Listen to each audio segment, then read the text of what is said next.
Hello, this is Luke, and I'm back with another episode of building an exercise tracking web app from scratch. So let's get started with our commands here.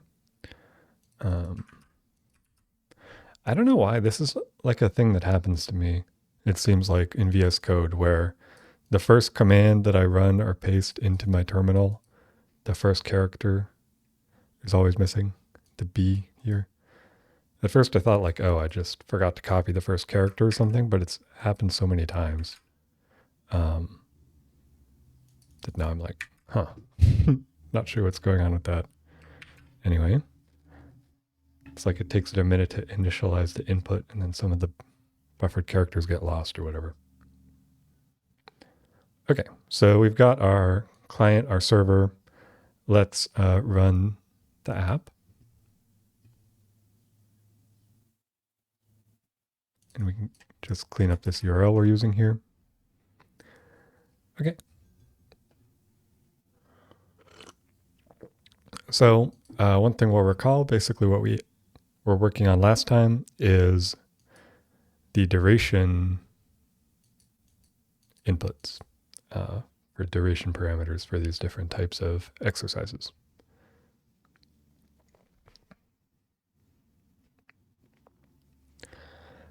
We can do the UI stuff in a moment. The first thing I'm thinking about here, though, is the data model that we're using. So let's look at the schema.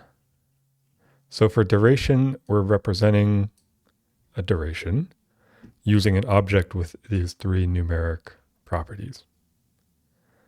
And I think that I might be, shooting myself in the foot a little bit with this data model, because what it probably should be is more along the lines of just a value being a number in milliseconds or something like that, some standard representation of the duration, right? And there's a couple of reasons for that. One is previously the duration was the only value type that, like the only parameter value thing here, whatever you call this, option, that doesn't actually have value as a property. It had hours, minutes, seconds, but it didn't have value. And that was sort of bothering me a little bit. Just it makes the code a little more complicated. You need more special cases. Also, there's multiple quote unquote values within that duration. So it makes it harder to like mutate. And the other aspect of it is normalization. So if somebody sends a duration where it's got 61 seconds, does that get converted into 1 minute, 1 second?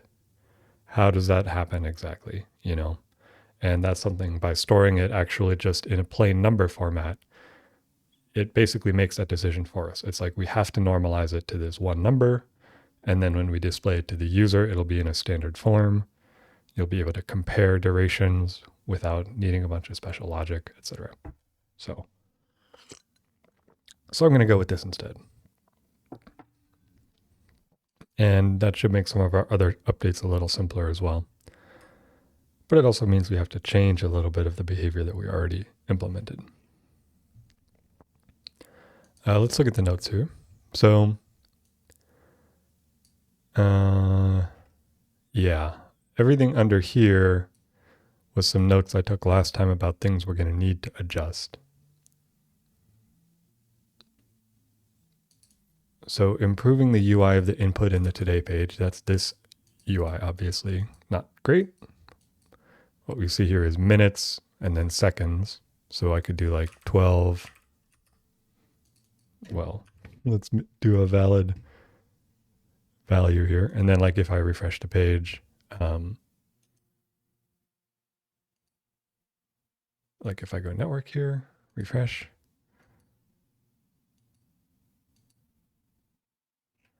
It's kind of annoying to see actually. But anyway, this is being stored in that duration object as 12 minutes, 10 seconds. We're going to need to change that. And the rendering of the values is actually going to be simpler now. Okay, so let's go ahead and just dive into fixing some things.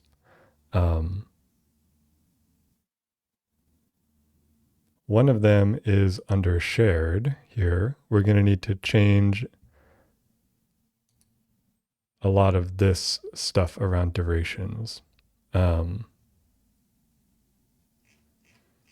looks like these weren't even updated yet, though. This one was, for instance. Yeah. Okay. So for duration, now getting the raw value is pretty simple. We can just kind of do the same thing as we do for numeric here. We don't need to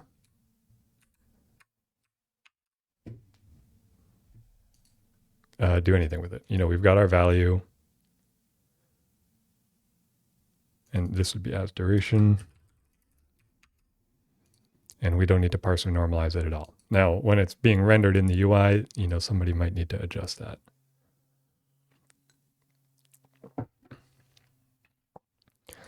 that. Display raw value for table.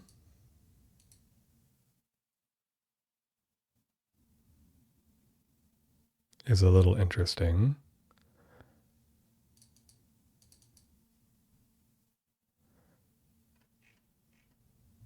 And that's coming from this display string.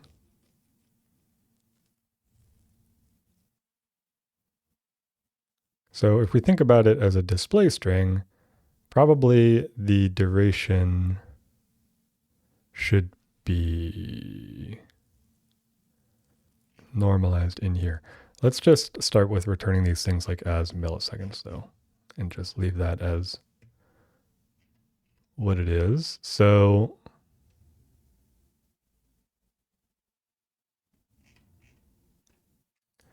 okay, that would just be like this then. Obviously we're not going to leave it like this, but at least we can get our behavior consistent, and then we can make the rendering a little bit nicer. Okay, so we've got our duration. So that should actually fix a variety of things, but we still need to do the today page part. So here we have something interesting to kind of decide, which is in the UI, we're going to have some kind of user-facing representation of this value. So like right here, we have two numbers in separate inputs.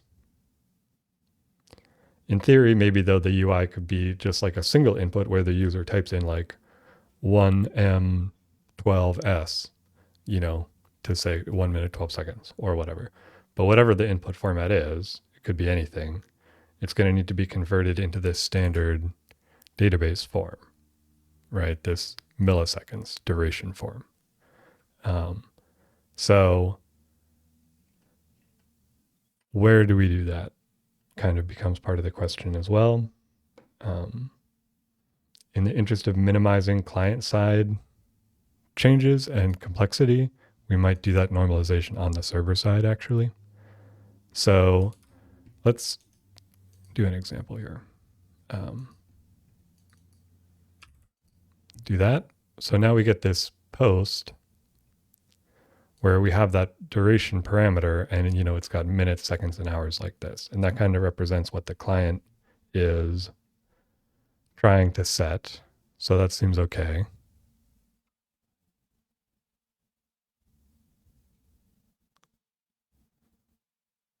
Kind of, right? I don't know, actually. So here's another thing I'm thinking. So what if the user does like 70 here? Right? So that's going to send this 12 minutes, 70 seconds, which we know is actually the same as 13 minutes, 10 seconds, right? If you were to like simplify or normalize the date or the duration, that's what you would end up with, 13 minutes, 10 seconds. So if we send this to the database like this, it gets normalized in the database. If the user refreshes their page, this is going to switch to saying 13 minutes, 10. We haven't implemented that yet, but it's going to have to work that way. And that's fine. What's kind of weird is that it's going to continue to say 1270 until you refresh the page, and only then will it switch. Whereas it might be kind of nice if the client side actually knew how to do that and switched it on the client as well. Um,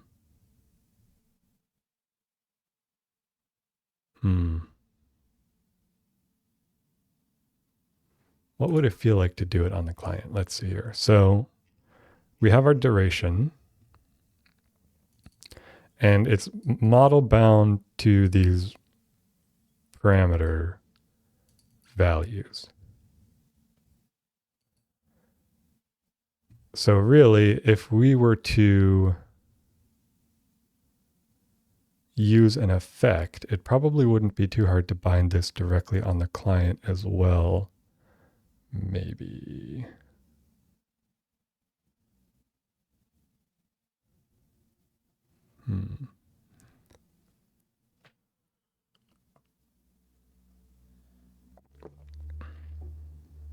The problem is that's a one-way data binding.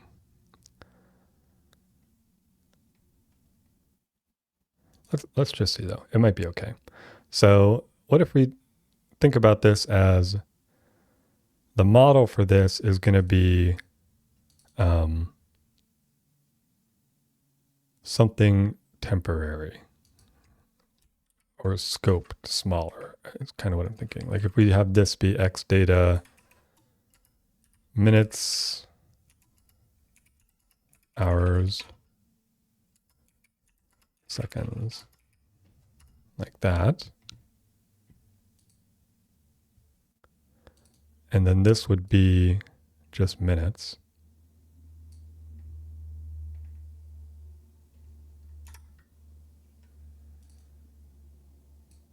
This would be like just seconds. And then we would also need something on here where it's like X effect. And let's put this on some new lines here to make it a little more readable. Okie doke.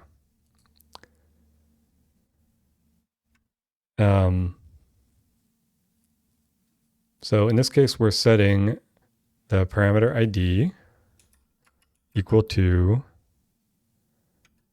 seconds, or let's just do it like this, 1,000 times seconds plus 60 times minutes plus 3,600 times hours.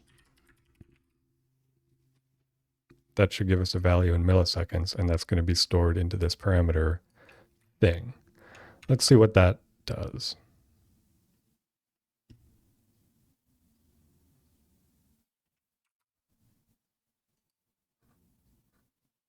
Okay, so now if I do, let's just do 1 second. And we know we're going to get an error. But okay, so we get a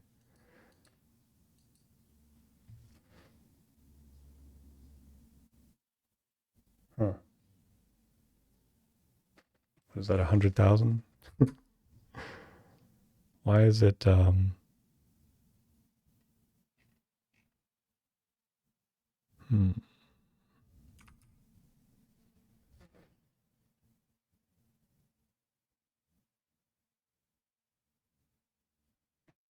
Where's the 100,000 coming from, I wonder? It should be 1,000.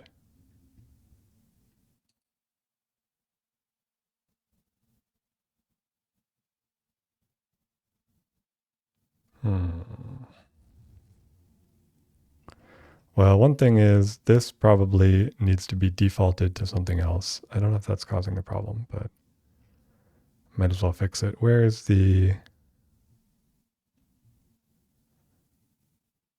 this thing here? Yeah, so we don't, like this thing here, we don't actually need anymore, I think.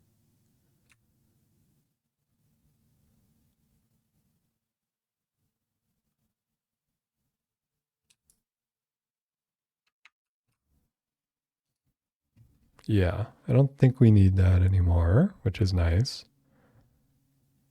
And so that should set the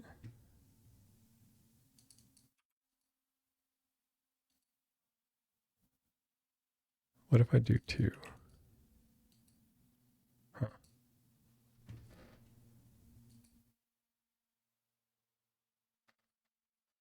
What if I do 1, 2? Okay, so I mean, it's kind of doing the right thing. It's just multiplying it somewhere for some reason. I don't really know what's up with that. These can go away.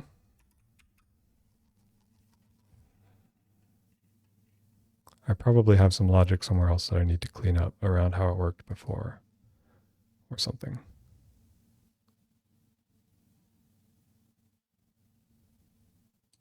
What if I get rid of that just out of curiosity?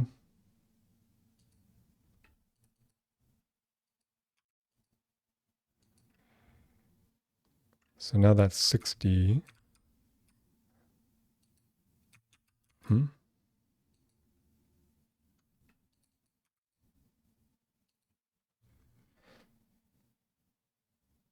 Okay, so that's right. Now what if I do this then?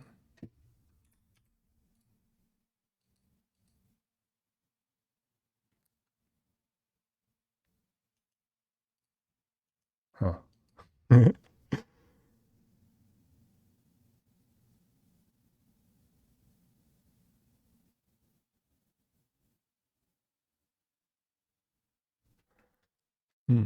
So there's something weird about the seconds here, it seems like. We've got... This should be fine. Seconds plus 60 times minutes plus 3,600 times hours.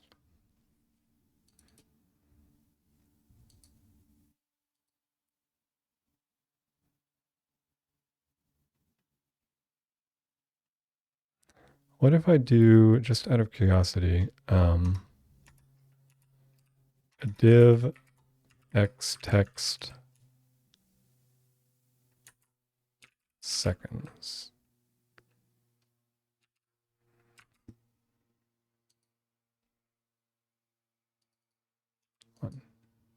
Yeah, that's fine. Seconds times 1,000.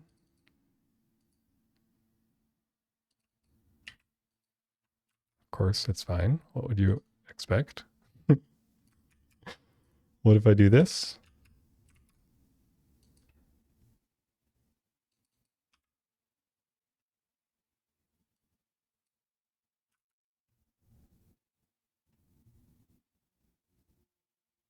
What? I must just be missing something silly. I wonder if there's an order of operations issue here. 100?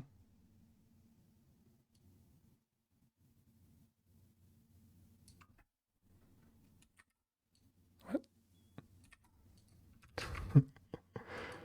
So confused. 1.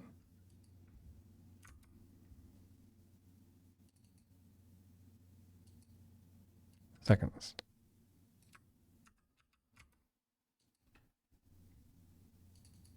1. Is it this hours thing somehow causing a problem? How would that... 10?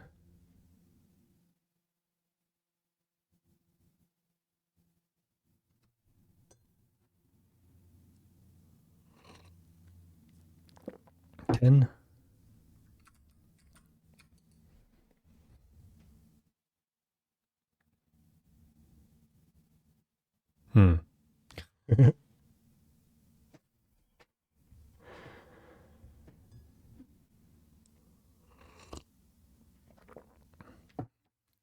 Okay, so there's something weird going on here, right? Or is it just me? Let me see here.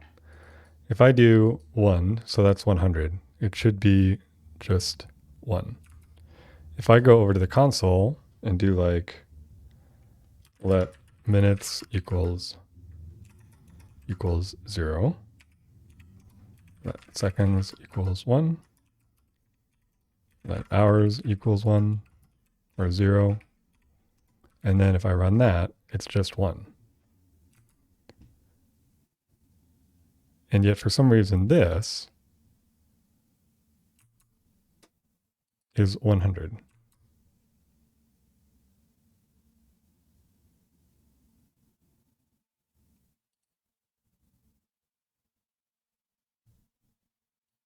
I wonder.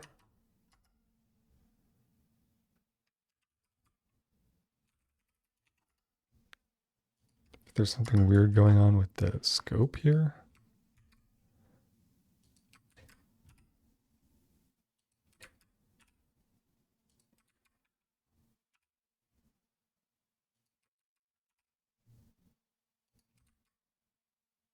What if I do that?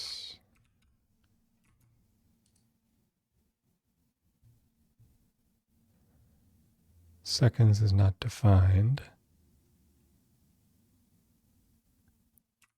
Right. Let's go ahead and comment that out for a moment. I guess it doesn't comment it out. Thanks, bug. Okay. One. Yeah, still a problem. What is this?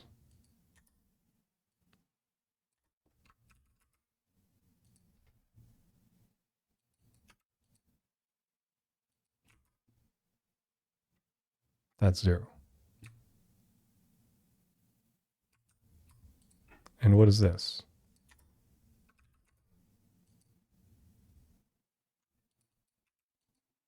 That's 0. Are these strings? Is this like getting me with some kind of weird string thing? How does that make sense though?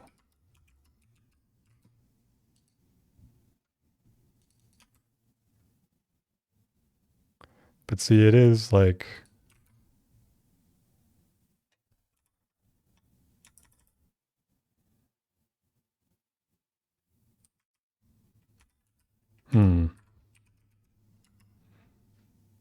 So that might be the problem. If we've got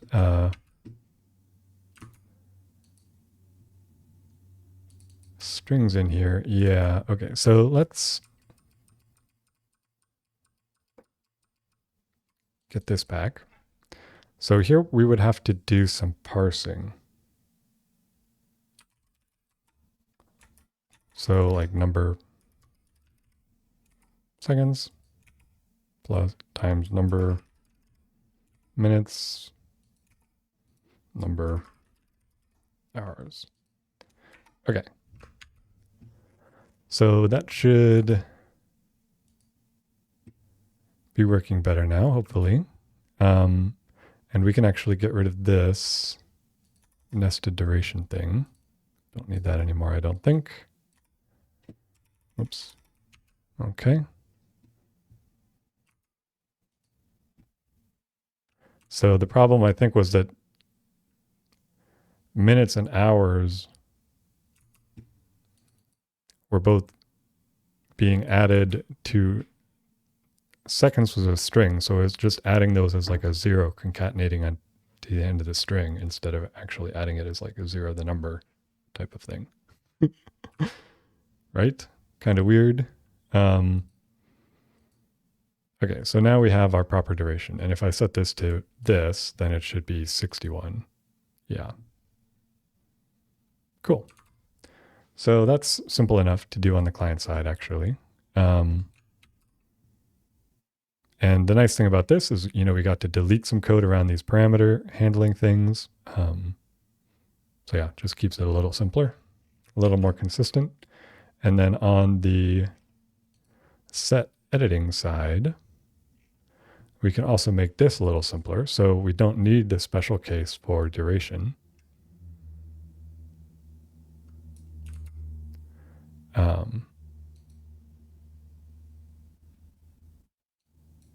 It is a number though.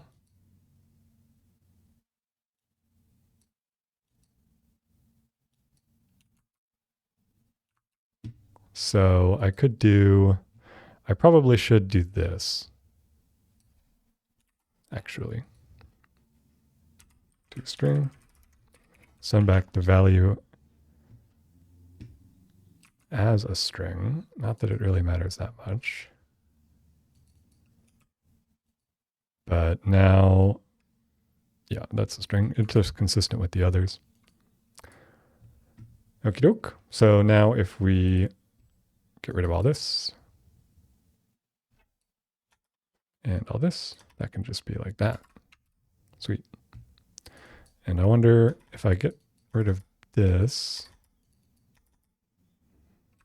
how is, yeah, okay. Pretty are going to format that. Get rid of some of those unnecessary lines now that we have fewer characters. Okie doke. So that's fine. And then build set parameters. I think we put some special case logic in here. Yeah, this stuff that we need to fix. It can actually just work the same as numeric number, this one here.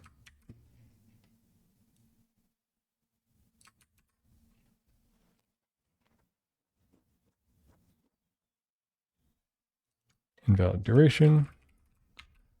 Okay. And where's my errors at? Okay, got to fix that too. So this one is just going to return, wait.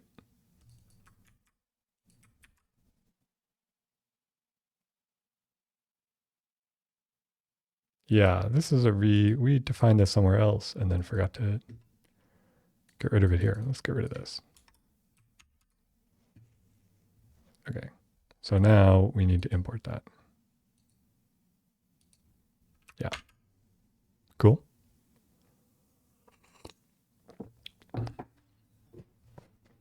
Okay.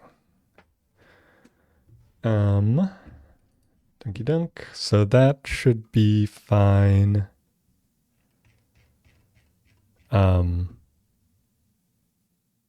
For saving. So let's actually go ahead and give this a shot now. Give this a shot. Oops. Get R value not found. I think I fixed that, right? Do I need to restart the...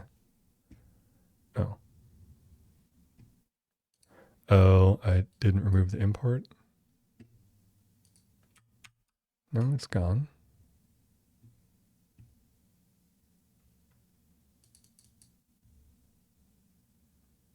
Oh, it's okay. Where is this importing it from?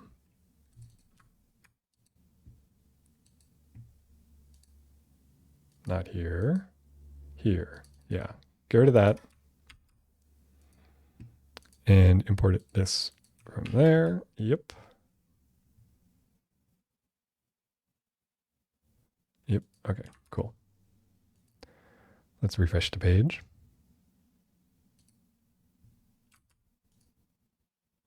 I said refresh the page.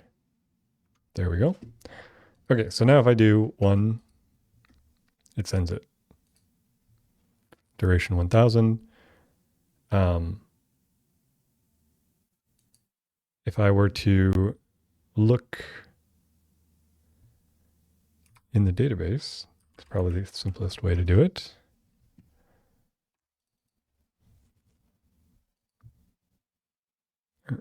So here it is.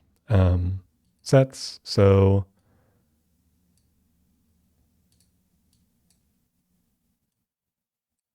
let's get this a bit bigger here.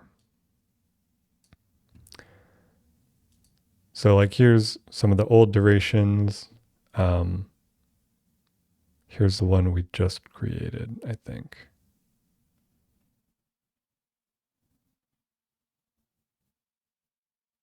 Yeah, something like that.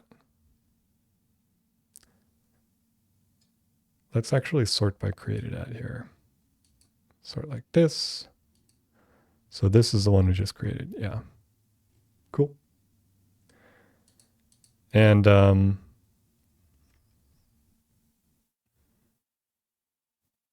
problem now though is if we like refresh this, it's gonna stick 0 in here again because we haven't actually bound the data for the initial values, if that makes sense. So like these X data initial values here need to be bound to the set. And one of the things, yeah, let's do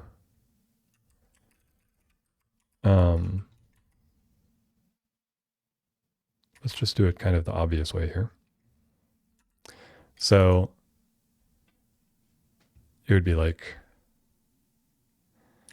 minutes, or let's say seconds equals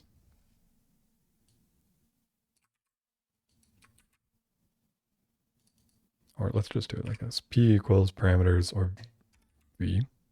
Okay, so we've got our value. Then we would do like seconds equals value divided by 1000, you know, and then you would do like a trunk on that or something.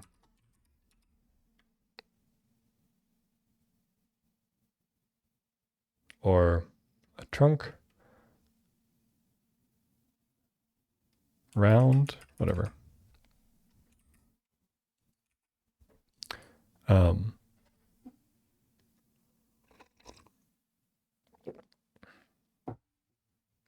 I guess you would say trunk probably, right? Because if you have like 10 seconds plus 100 milliseconds, we're not going to show the 100 milliseconds, but we do want the seconds to just show 10.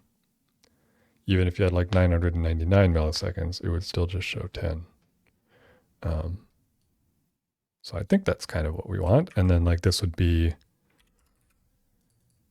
minutes is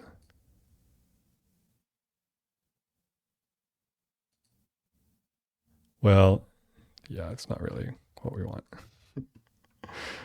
It's a little complicated to parse that out. I wonder if there's a Luxon utility for parsing durations that I should be using. I could also just write the code to do it.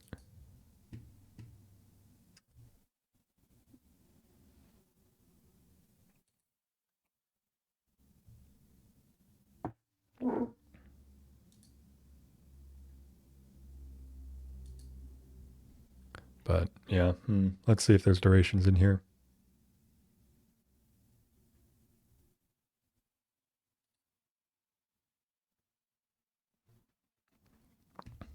Okay. So you could do durations like from millis to get your duration from the database. And then to human or whatever. Yeah, okay. Let's do this. So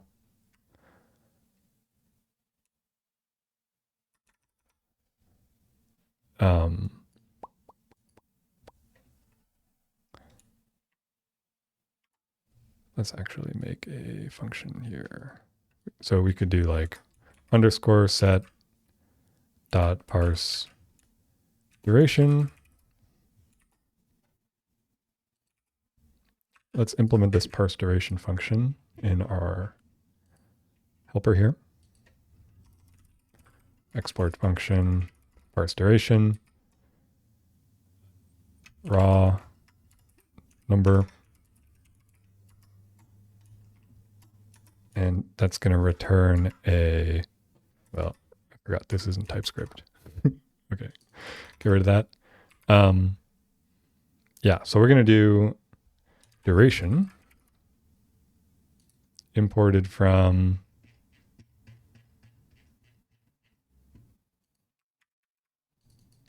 Luxon.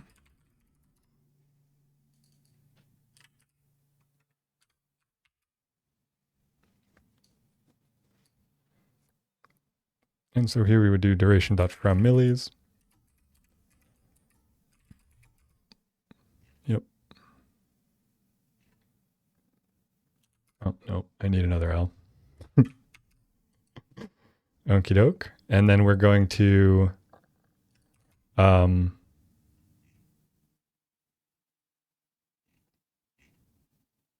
going to just straight up return this. And people can do whatever they want with that. But kind of the reason that I'm doing it in this file in the first place is so we can actually import this duration and have that be all bundled up. But once we have the actual duration object, we should be fine to just like use that. Like here we could say like seconds equals d dot seconds, right? Because seconds is a property here. Minutes equals d dot minutes. Hours equals d dot hours. And like, what if there's days or weeks or months or something? It's like, I don't know.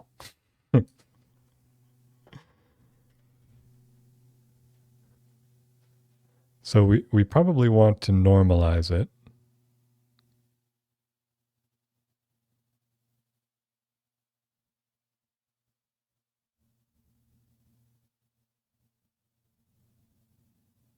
Yeah, let's do that. Let's actually do that in this function here. So this could be dot normalize.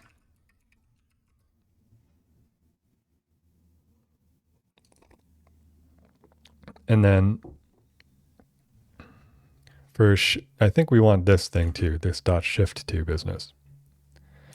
Shift to, and we're going to shift it to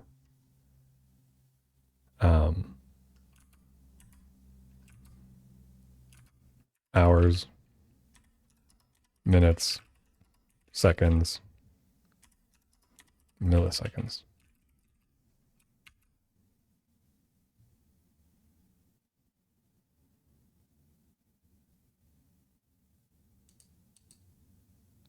Kind of the idea here is, you know, if they do have something where it's like 3 days, that's not actually going to be represented as 3 days. It's going to be represented as 72 hours because days is not in this shift to list. So, and this milliseconds are basically ignored because milliseconds are in this shift to list, but we're not using them here. So they're going to be stripped out of the thing, which is fine for now. Oh, can't have two X effects, right? That makes sense. But I do kind of need 2 of them.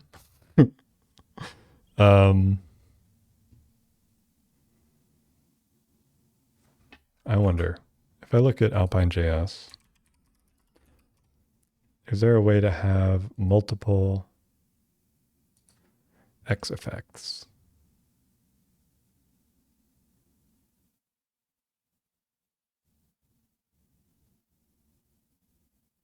Doesn't really say. The problem is you could put both of these in the same X effect, but then the whole effect is going to run every time something changes. The other problem is we're probably going to get ourselves in an infinite loop situation here, because these are sort of like this top effect is setting seconds, minutes, and hours, and the bottom effect is setting the parameter based on seconds, minutes, and hours. And really this, I should actually use the Luxon parsing too, but whatever.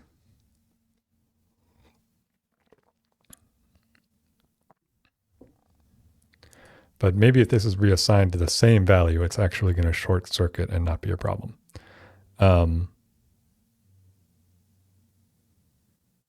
But we still need this to be in another place. It shouldn't really matter where.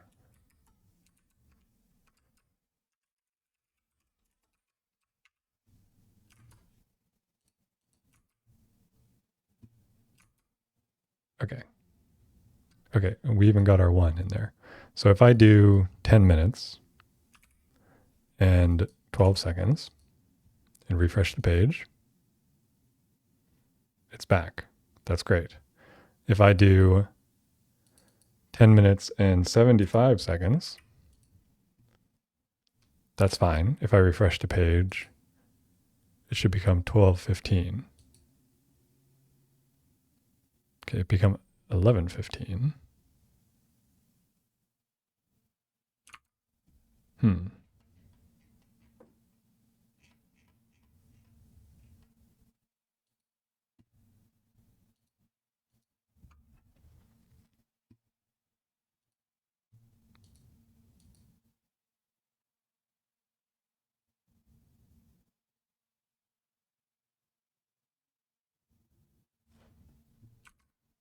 So to make this simpler, let's do 0 and 61. That's interesting. It updated the 1 automatically, but it didn't update the 61.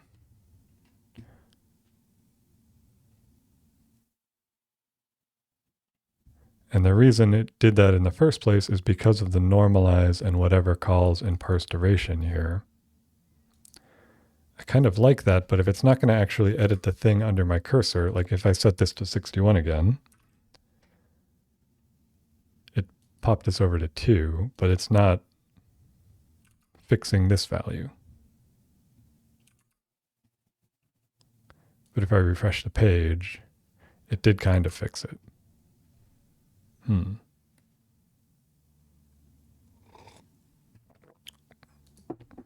Well, let's avoid normalizing it to start with here. Maybe that will make that work better. So now if I set this to 0, and then I set this to 61, okay, it's doing the same thing. I guess because of the shift to thing, right? I kind of need that though. So let's leave that and just see. Now if I set this to 61, that's fine. And it sends it off with 61,000, right? If I set it to like 1, then that's not right.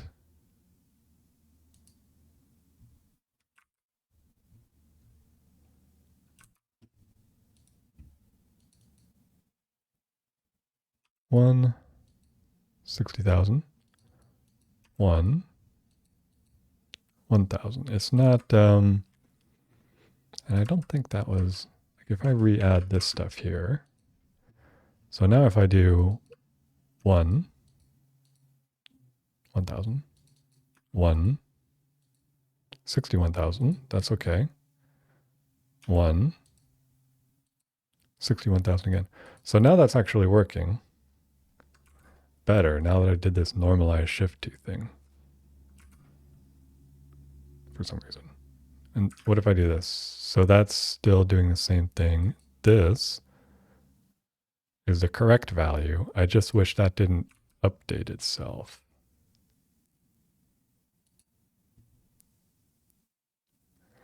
I mean, we could have it be uncontrolled.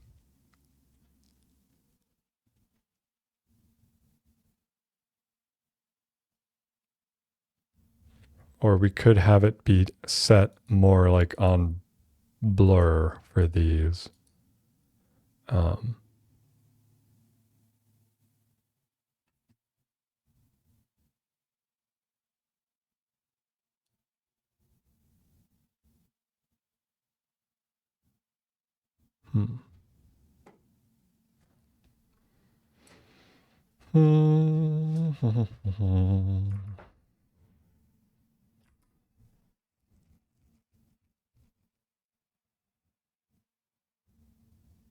X model minutes, X model seconds.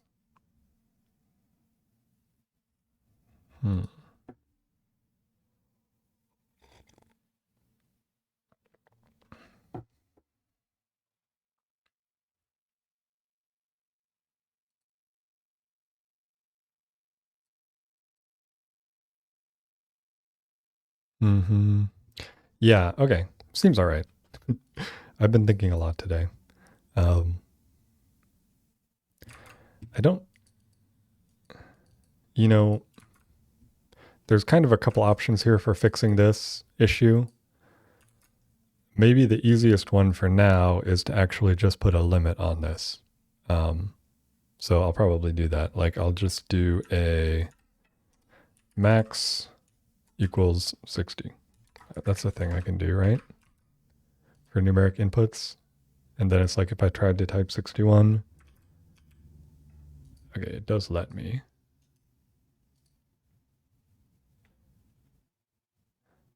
What is it for inputs? Indian input number.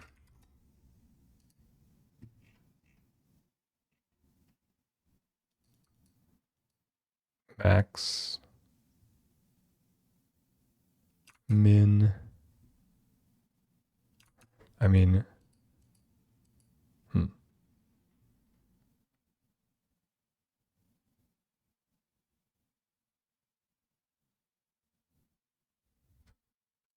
clearly not working.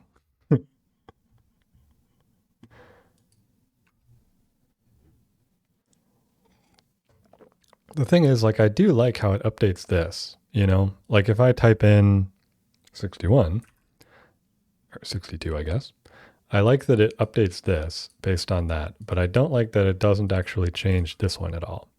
And I don't know if that's just because the model is sort of avoiding like an infinite loop type of situation.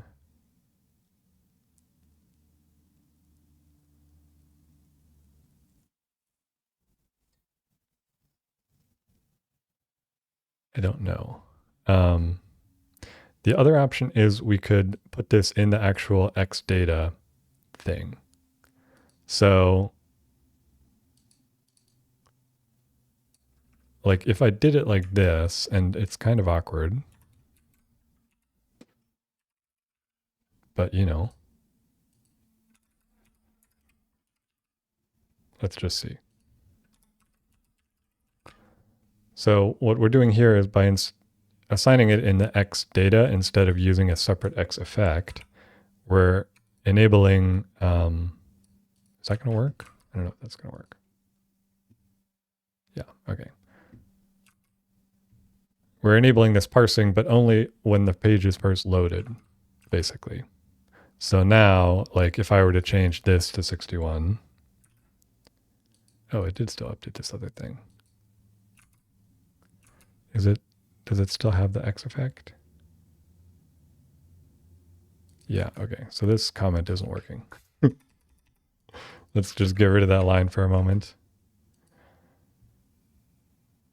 So now if I do 61, see, it's not updating this or anything, but it should still be doing the right values in the network request.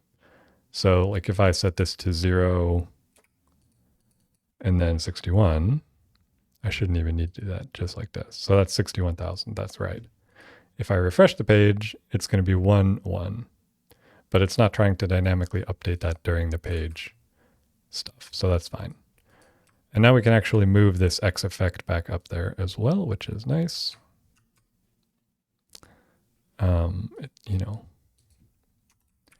the thing I don't like about this is repeating this parse duration call a bunch of times, but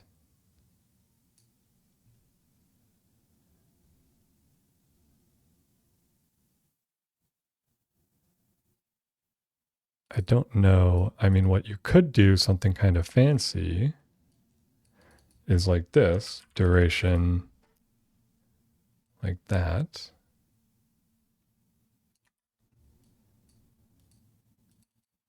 And then this would be duration.minutes. I wonder if this works. It kind of depends on the duration object being mutable. So like if I set this to 2, this should be 62, but it's not, it's 61. Probably because those aren't mutable. Or probably because this needs to be updated, actually.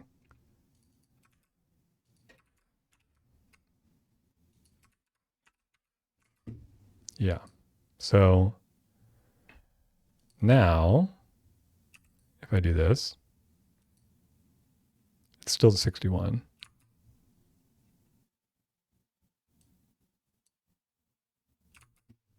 Am I getting an error somewhere? No. What if I do duration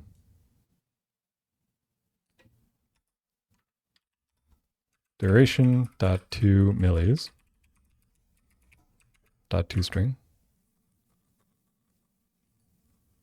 Let's see what that's like. 2. Okay, it's not even letting me update the controlled input anymore.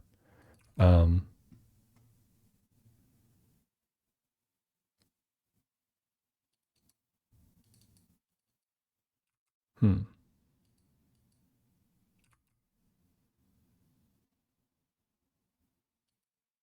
Yeah, I don't know. I mean, it could in theory work, but it's kind of like depending on the structure of the, okay, let's redo that.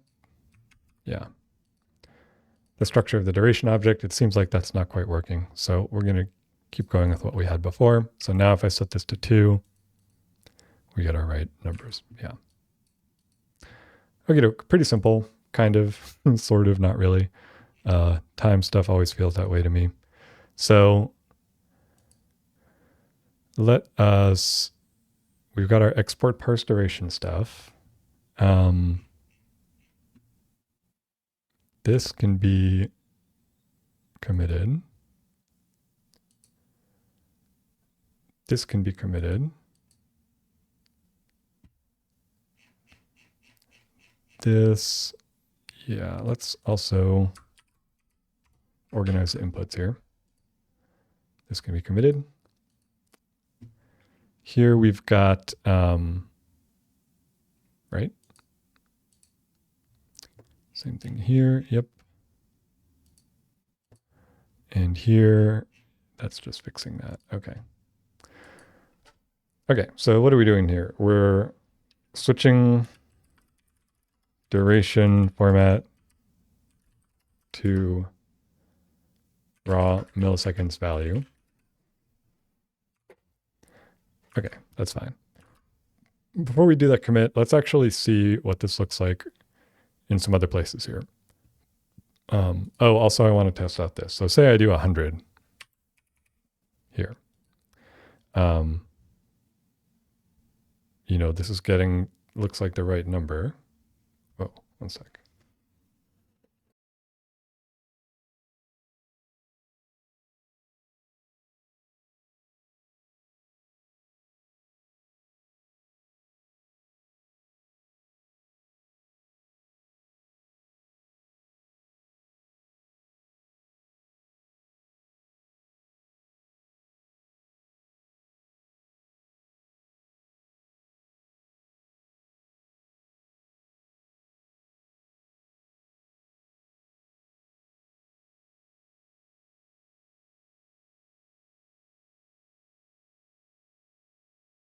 Okay, sorry, I'm back. That was weird. It's like the season for bugs around here, springtime. There was like a little bug crawling around on my mic. At first I was like just seeing it out of the corner of my eye, like, is my vision blurring? Like it looks like my mic is moving. Then I was like, oh, it actually is moving, or part of it anyway. Anyway, so like this 100 here, now if I refresh, it should stay. Okay, that actually switched it to 40. Oh, that's right, because, okay.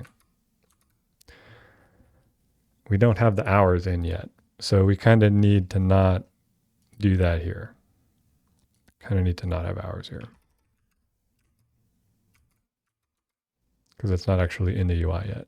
So now, yeah, 100. Okay, sweet. Sweet. So let's look at what we've got here in our manage exercises page. Interval sprints.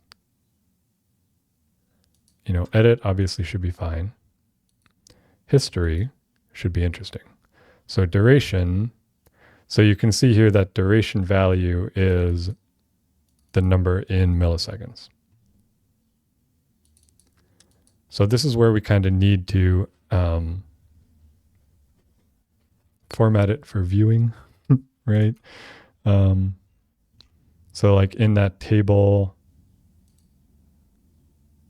something or other, this here, display string. Like if we look at this, it should have an MS in there too, right? I wonder why there's no unit.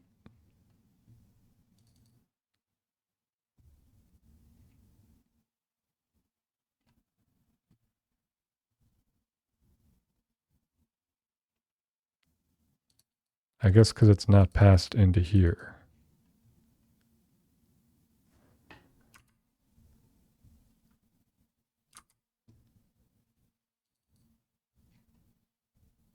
right? But should it be?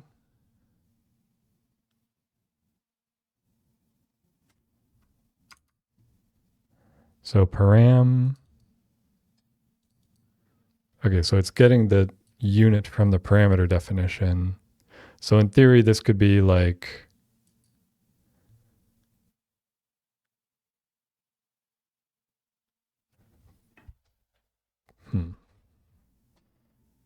So kind of what I'm thinking is that the duration sort of breaks the mold here once again, because we have this display string for table function, which is assuming that you're getting like a numeric value or some kind of raw value, and then you're going to display it alongside a unit. But for this, we actually have, I mean, we could do that, right?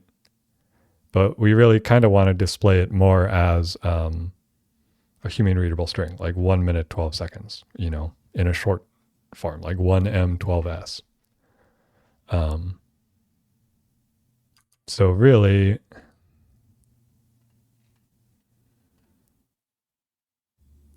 I feel like the display string here should be, I wonder if I can just do this. So if I do like duration,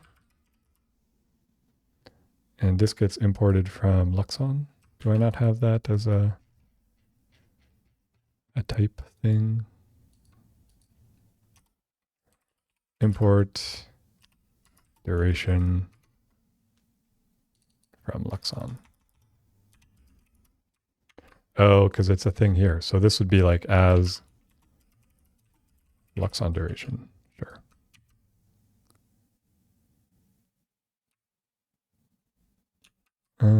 Do I not have Luxon types? Do I need that as a thing here?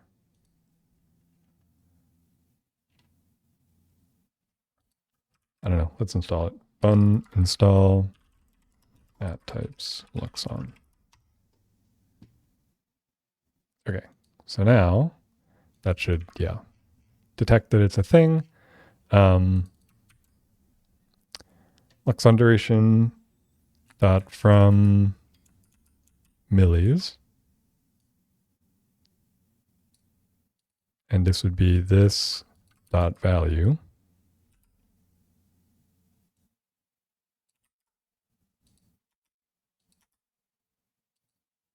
And then dot to human.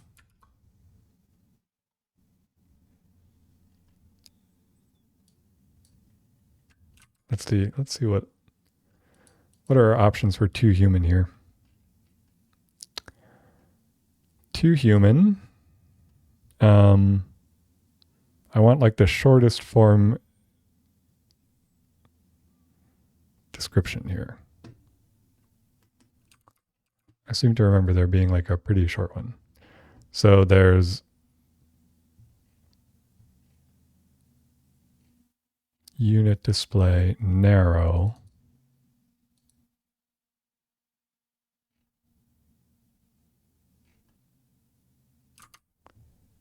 Let's try. Let's just see what, oops, to human.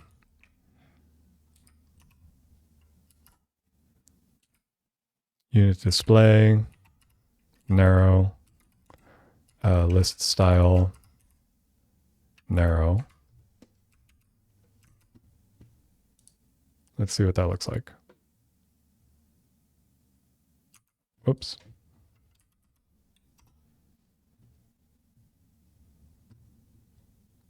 And here the unit doesn't, there's no unit. Yeah. Okay.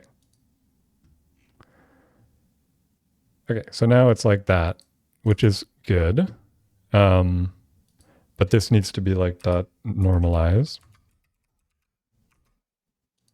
And now it should do a thing.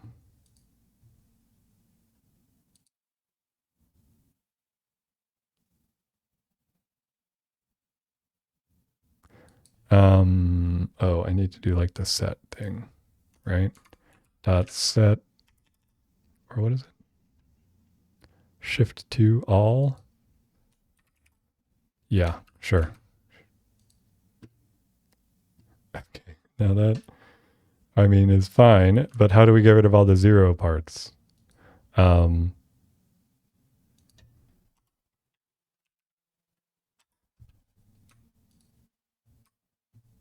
what are the options here? List style.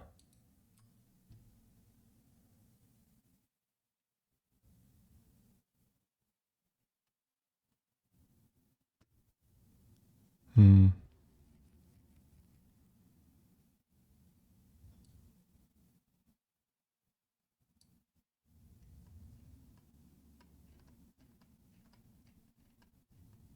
I wonder if there's a way to like have it skip empty ones, skip empty things. I don't know. For now, let's just do shift 2 minutes and seconds. And then, it'll just be kind of like consistent minutes and seconds, even if somebody has more than, an hour's worth of stuff in here. I mean, so that looks fine to me for these things. This I kind of want to put into another special function here, like export function, duration to string, value number, and that would return this. This is just value. Yeah. So then this would be duration to string on that thing. Cool. Okay, so now we can use that in other places too. So like an example that comes to mind is in the historical page,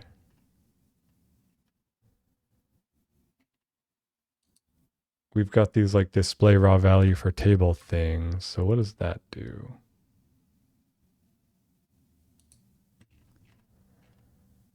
Display raw value for table. Yeah, so really this maybe should be the thing that actually does that.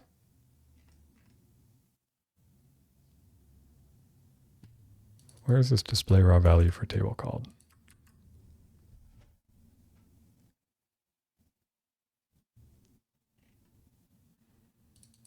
I wonder if this, so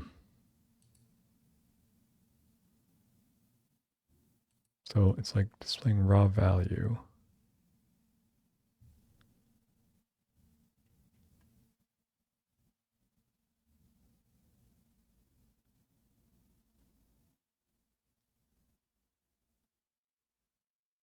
Yeah, okay, so kind of the issue here is that this is doing a thing with, like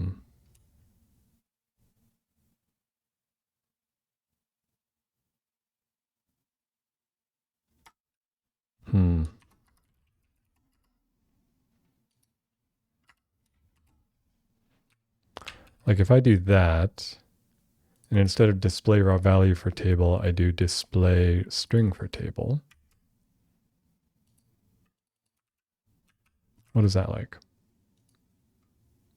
Right, so now it's displaying this properly. It's kind of creating like a fake parameter here. Because like these values like v.min, v.max, etc. are, they're not real parameters. They're just numbers. But by wrapping them in this value object and using this display string for table function, it's like we can render it as though it was a parameter value.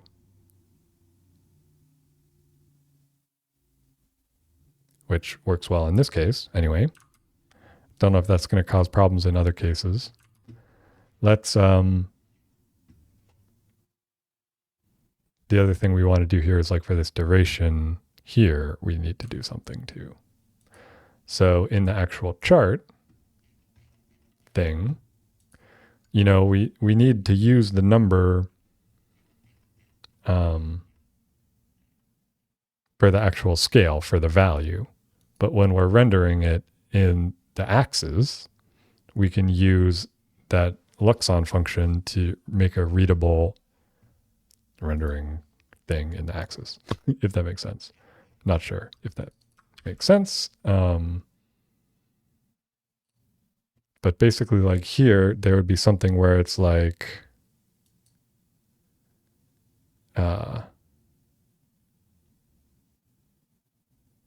param dot data type equals duration, then do something. Otherwise, do this other thing. I don't know why the syntax highlighting here is not. I guess it doesn't quite get what I'm doing yet. So this would be something like that. So this is going to be type linear. Save that. And we're going to need, like, I don't actually know what properties can be in this thing. Let's look. Chart.js, chart.js.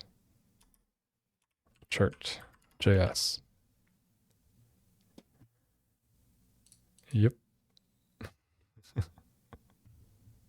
I love the just random stuff that shows up when you Google search for things these days. I feel like. Get started. Axes, Cartesian, linear axis. So there's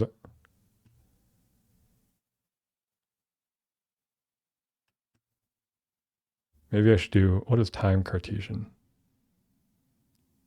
I don't want this because I don't want it to be based on the time. I want it to be based on the duration. Labeling axes. No. Custom tick format. Yeah. Something like this maybe. So for this, it would be like ticks, callback, right? Like here, ticks as an object, and then callback would be a function value index ticks. Value index ticks. And so this would be like return duration to string value. Right? And this duration to string thing, we would need to import from here.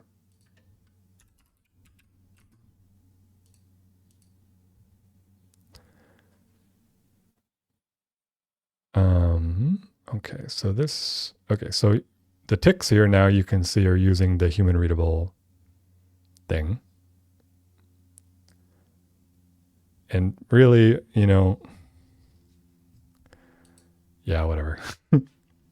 If I wanted to perfect these charts, there's a lot of improvements to be made here. Like, it would be nice if these ticks were a little bit less randomly chosen. But I also don't want to figure out how to actually choose those manually in a way that's going to work for every type of range of data. So I'm just going to let it choose automatically. But we need to figure out, so we did the ticks, and then there's also this like this little hover thing. And I need to figure out how to adjust that as well. So interactions.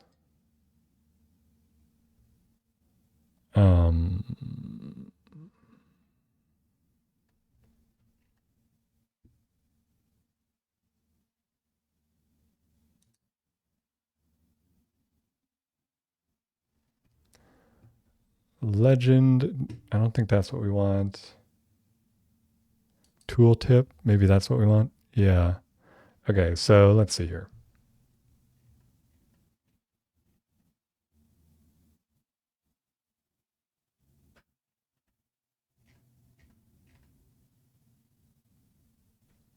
callbacks is probably what we're going to want.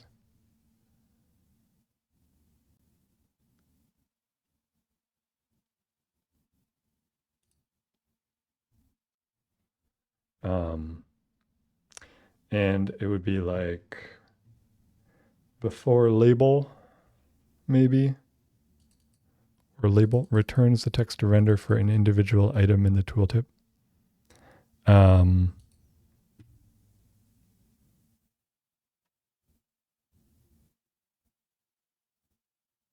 Let's just copy this. Okay, actually, let's copy this whole thing. So plugin tooltip callbacks all under options. Okay, so I've got plugins legend display. So let's actually just copy this part, paste it in here, save it to format it, okie doke. And now I don't really know what this is doing, but I guess it's replicating the existing behavior basically. And then this is going to be the thing. Where's the thing? Duration to string, context.parsed.y. Okay. Right? Yeah, sweet. It's looking pretty good. So let's go to today and go back a day to yesterday and create a new interval sprint here. And we're going to, say 1 minute. Just out of curiosity, if I refresh the page, it's still 1 minute. Okay, cool. If I switch over to today now, I should be able to hit this thing and see that thing from yesterday. 1 minute, 0 seconds. And it looks correct, which is great. If I do like 1, 2, 3, medium, and then back to today, click on this, seems good. If I go manage history interval sprints, like these are all working okay. Well, okay, so this is actually not working okay. This is working okay. 1, 2, 3, medium. This is working okay here too.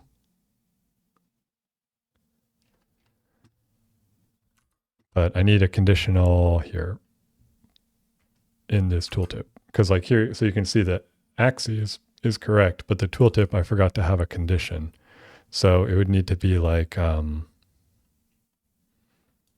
guess I can just check on this, right? Like, really, I could say, well, whatever, I'll just do it in here. If, technically we don't need a custom label at all if the parameter data type is not duration. So we could avoid specifying this callback altogether, but it just seems a little bit more simple and consistent to do it this way. And then this would just be context.parse.y. So now, these are still right. These now have that in it. And this now, says the intensity, which that actually also is a little interesting. If I get rid of this callback, does this, so now that says medium. So maybe I actually do want to do something where it's like callbacks, param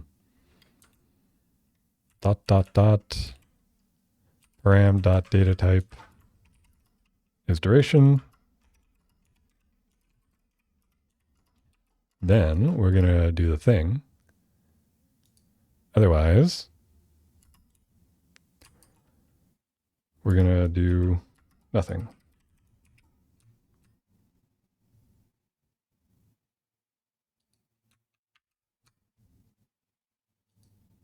Yes. And now what are you complaining about here?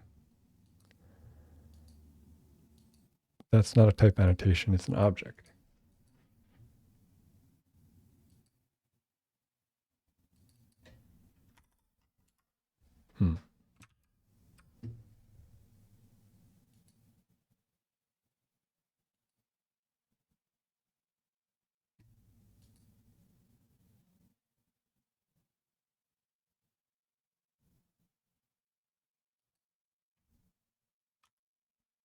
Oh, I think that's kind of right? What am I missing here?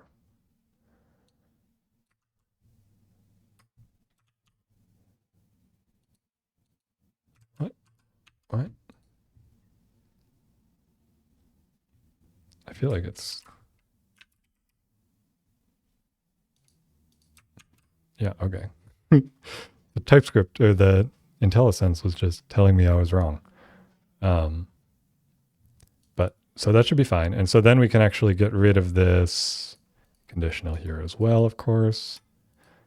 Save to format. Okay, so there's still something wrong here though. Oh no, it just, yeah, it's just weird. Cool. So now we have intensity medium, number, duration, times, and then over here, times. Okay, sweet. And down here, same thing. Stuff's looking good.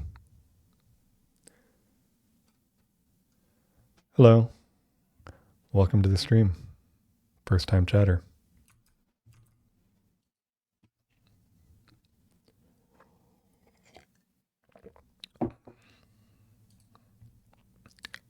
Okie doke. So let's get ready to commit this stuff. And here, just the usual. Here, yep, that's a good fix. And here, that's a good fix too. Actually, this is interesting. No, that's fine. Yeah.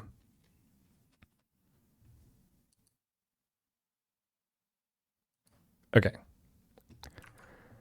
Looking pretty good. So kind of the last problem here that I want to deal with regard to these types of durations is going to be fixing this input to actually look a little better. Making a web app. What's my stack? Yeah, so database, Postgres, right?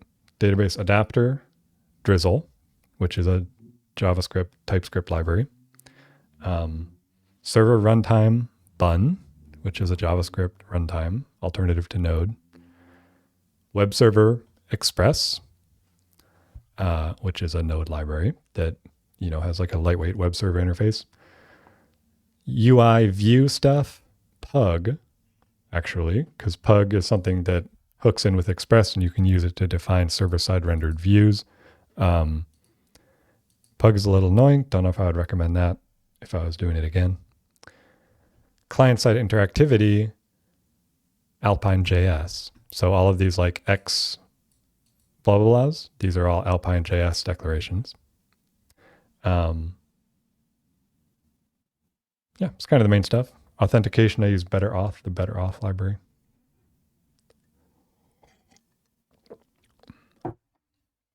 Oh, and it's deployed on Fly is kind of the other big part of it. Deployed on fly.io. So pretty nice hosting platform. If you've never used Fly before, I really like it because they let you scale your machines to 0. So it's like you can deploy your app and then it just scales down to 0 until you get an HTTP request, and then it scales back up, handles the request, scales itself back down, and it's like you only actually pay for the parts where it's scaled up. So, if people aren't actively using it, which for a lot of my side projects like this, I'm like not expecting a lot of users.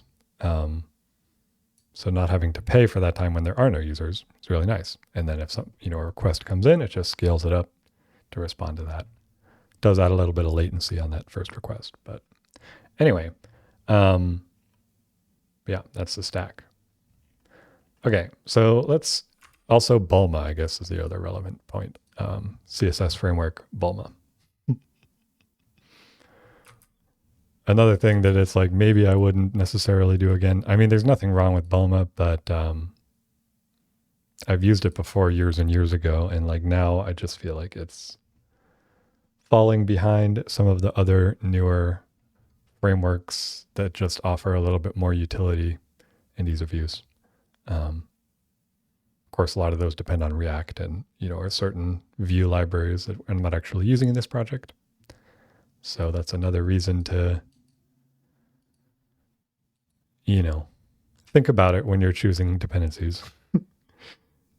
If I was picking a dependency for like a super robust, like a production application, I would probably pick React just because of how much support there is for different things. Lots of libraries and, lots of frameworks use React, but wanted to do something a little different for this project. Anyway, so this is going to be a problem. I know it's going to be really irritating, but we'll give it a shot. Okay, so the problem is we've got these two inputs. The right one is seconds and the left one is minutes. And we kind of want them to look like one input. Is that even possible? I don't know. And then like obviously somebody can use tab to switch between them, which is good. So one of the things I was thinking, like if we take this guy here, and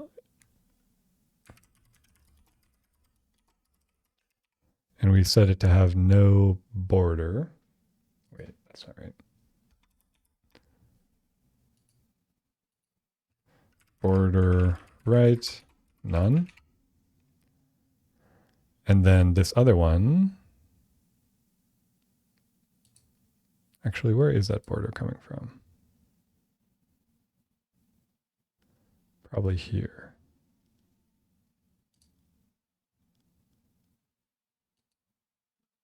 Yeah, what if I do it here? Border, none, just out of curiosity. Okay, so that gets rid of the border, which is fine.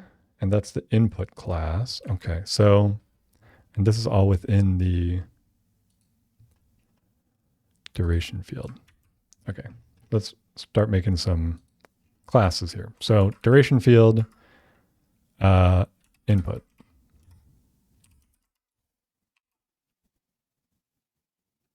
Or let's say like duration field dot minutes. Border right, none. And same thing for hours, or seconds, I mean. Seconds, border left, none. We'll probably be fighting with the framework a little bit here, but hopefully it's not too bad. So this one is minutes.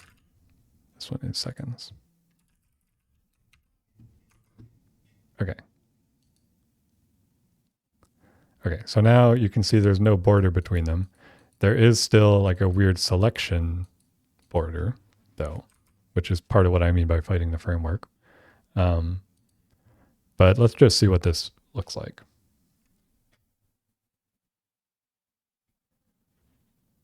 You think that's possible with CSS, right? Sorry, what's possible? You're probably right, knowing how much is possible with CSS these days. And if I do like after, and then content, colon, what does this look like? Nothing. I can't even see the colon.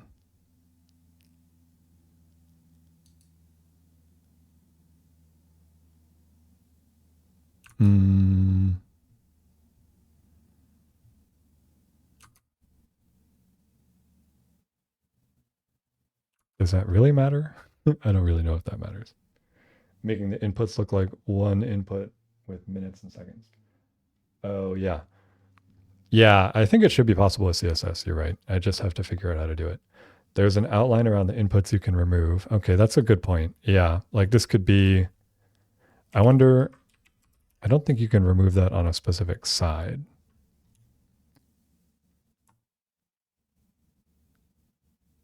Right? Like if I do outline right, that's not going to do anything. Just out of curiosity, if I just set this to none,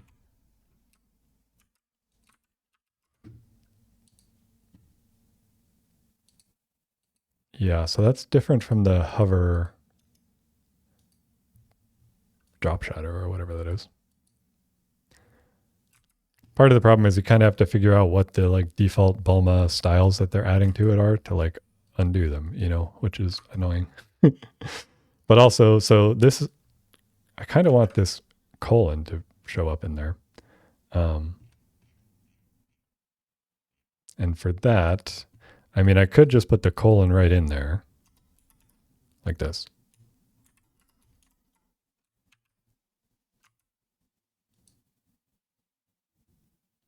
And that actually kind of works.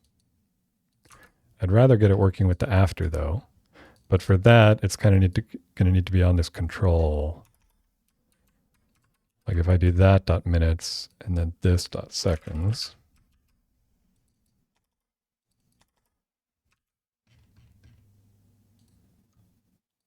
Just let's see what this does now. Okay, so it is putting it after just in the wrong spot. Okay, but it's kind of right-ish.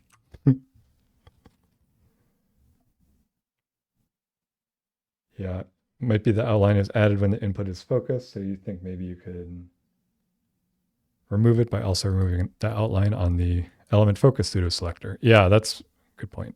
Let's see how that looks here. So one of the things is this is going to have to be like input now.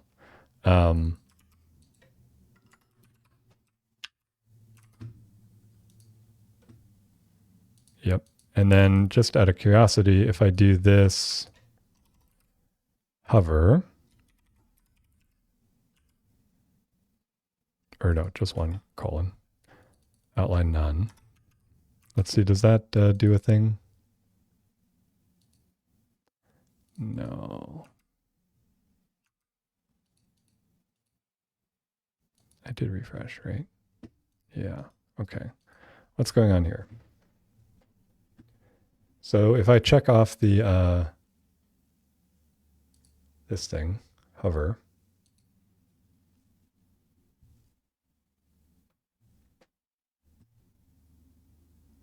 or I guess it's not even hover, is it? It's focus, actually. Maybe that's the problem with that.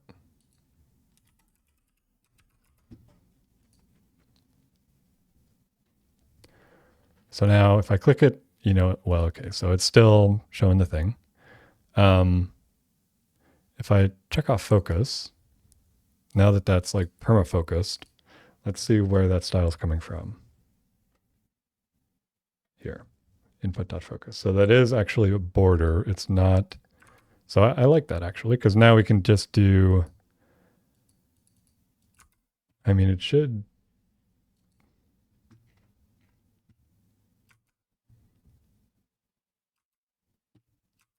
I mean, so we've got minutes input focus. Oh, right. Well, yeah. So if I do this, see what that is like here. I mean, it's going to be a mess no matter what, but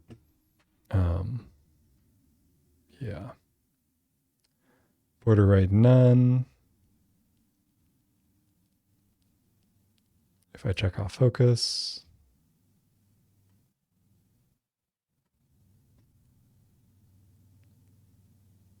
do I need to do like a 0?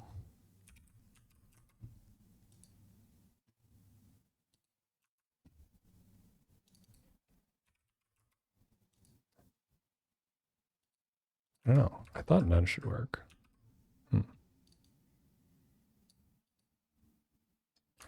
I don't know. The problem is no matter what I do with that, it's still going to only border up half of the input because that's all that's focused. So like in theory, you could have multiple inputs that dynamically apply styles when their siblings are focused. But it's starting to get into a huge pain. Focus visible is also a thing. What is that?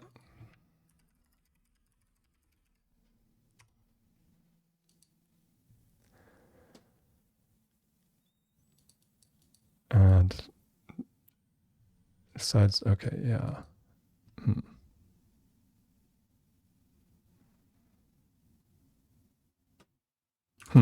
Interesting.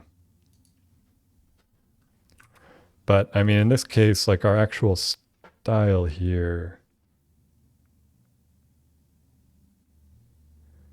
I think well, let's see, focus visible. Yeah, so like that's not, what am I doing here? Yeah. The focus visible isn't really doing anything. It's the focus one that is. And that's coming from here, right? Yeah.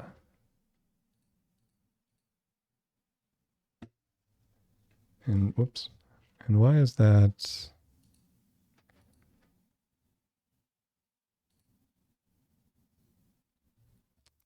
So the thing that's confusing me about that is we've got the border color. Okay, no, that is right. And the border right is not there. So that's kind of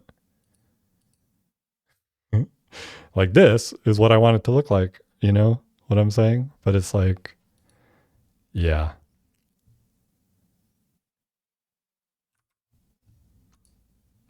Let's just refresh my weird stuff here. So now it's like that and that. Yeah, I mean, that's fine. Um, although it is a bit confusing.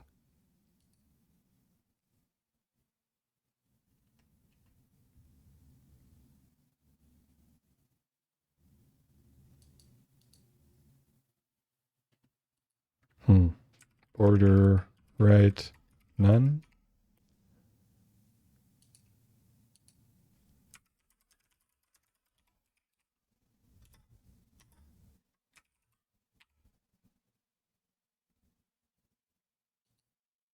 Hmm.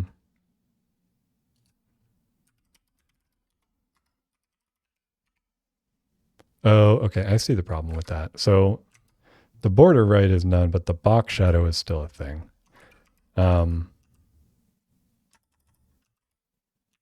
But I don't think I can turn that off.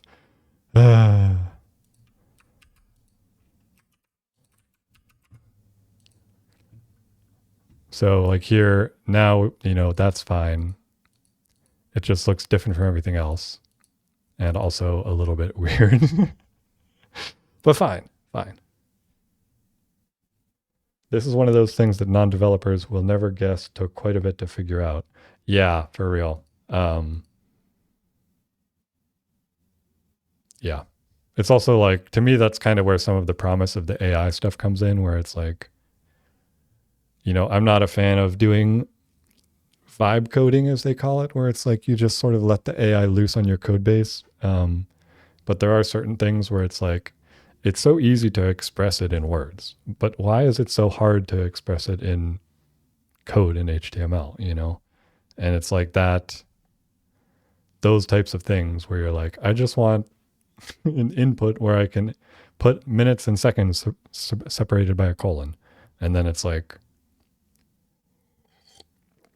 let the AI figure out all of the weird CSS rules that have to happen for that to happen, ideally. But yeah, it's also, yeah, like with Bulma, I mean, that's the whole reason that you use a CSS framework, right? Is to like simplify this type of thing, to take advantage of code that people have written before. But, they don't have code for picking dates or durations. Um, so it's just kind of like awkward, you know?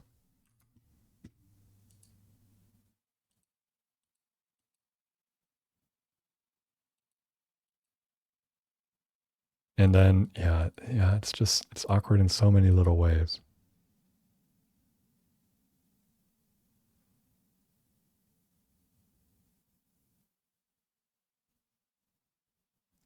Hmm.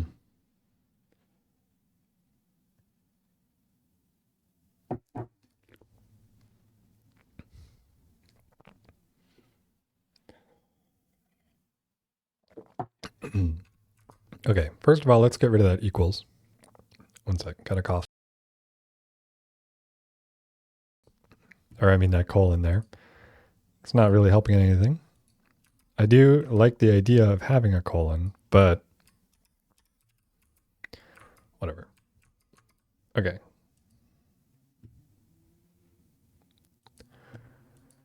Yeah. So that, I mean, you know, and yeah.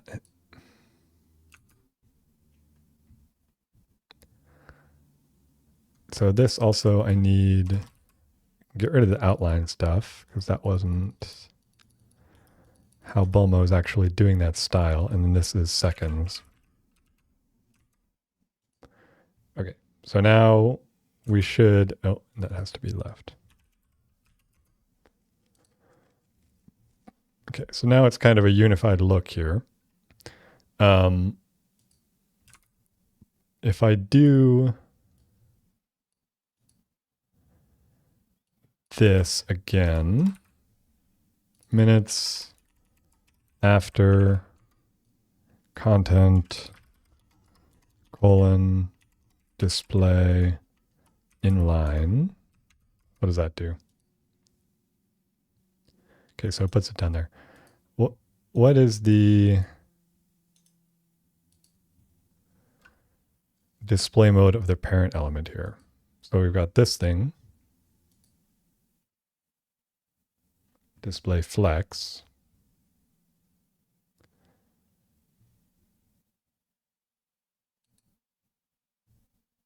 How can I see?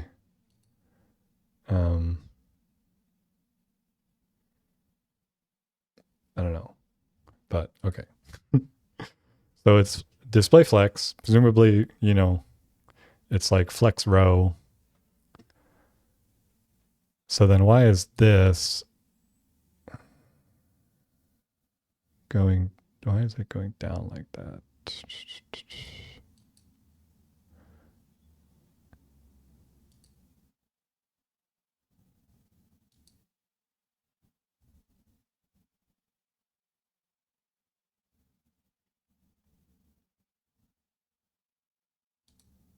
This, I mean, position absolute, that's fine. I could even maybe do a position absolute on this guy. That might be a way to do it. Just out of curiosity here. So position, let's just see what we get.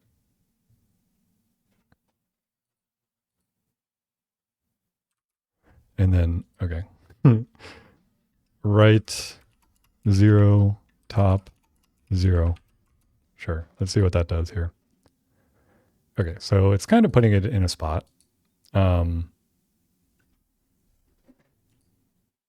It's disappearing on hover and focus and everything for some reason. If I did top 0, bottom 0, and height 100%, what does that look like? Looks okay-ish. So we've got this after here. And then this kind of needs to be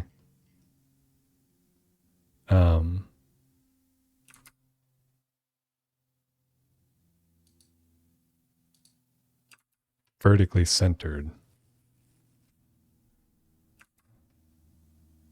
Is there a way to do vertically centered like this? I don't even remember.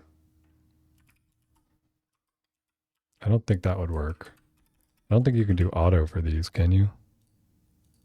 Top auto, bottom auto.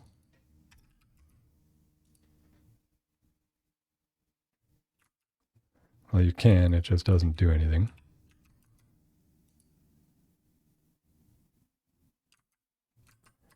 Let's just put in something here then. Like if I did this as like 0.5 EM, let's see what that looks like.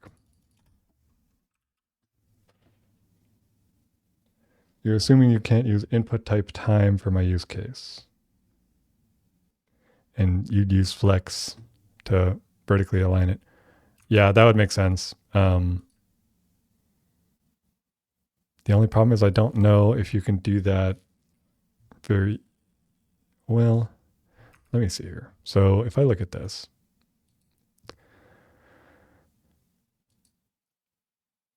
it's, yeah, so this one computed block. So the control is block is kind of the problem here. So if this was flex, display flex, Then we could do the stuff down here. Like, well, let's get rid of position absolute and see what it does.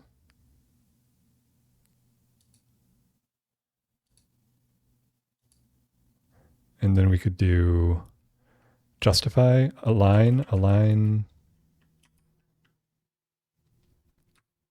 content middle or something. Align items middle, center. Yeah, like that. Oops.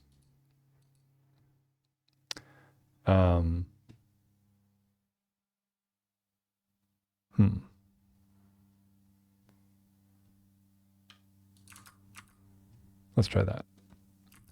So for that, we would need this minutes to actually be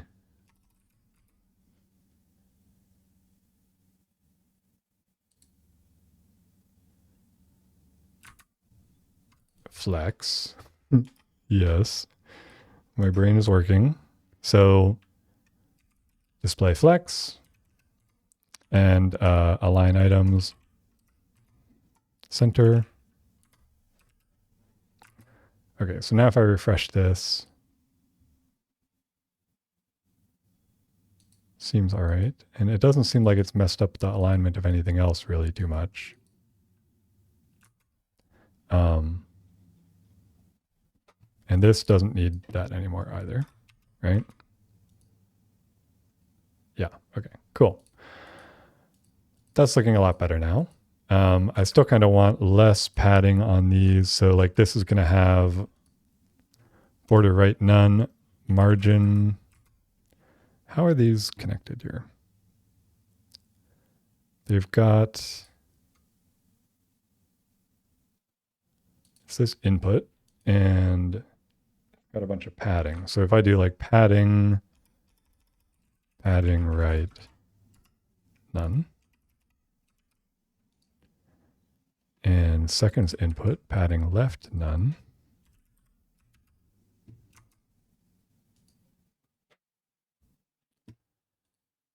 Yeah, okay. You know, I mean, it's kind of a thing. It doesn't look terrible. It does look weird though. Can't deny that. But at least somebody could maybe sort of tell what it's trying to do. And if I do like a new one here where it's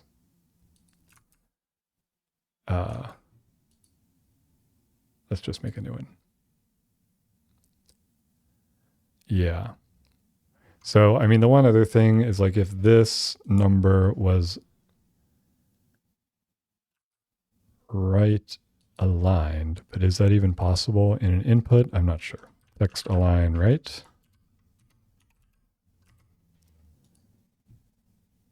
Hey, it is. Okay. Yeah, okay, that's looking all right.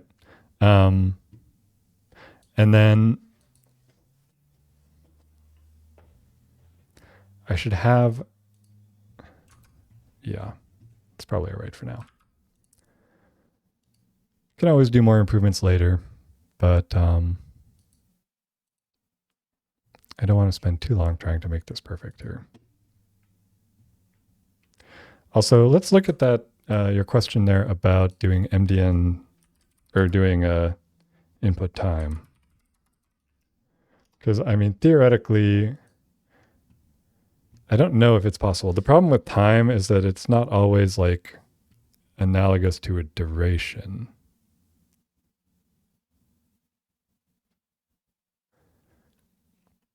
It's more like the time segment of a timestamp.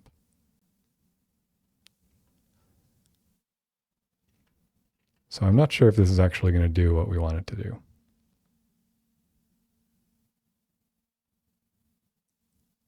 But maybe it would. I don't know.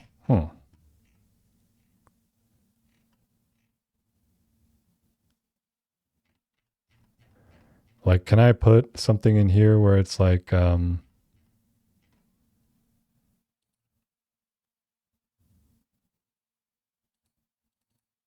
I get rid of the max? I can do 23, right? No. Yeah, it's just not, it's not quite what I'm looking for here, I think.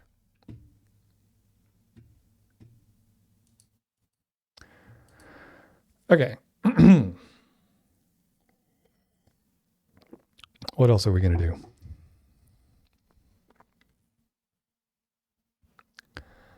I mean, you know, whatever. Yeah. Let's, I'm going to put this into the last commit as well.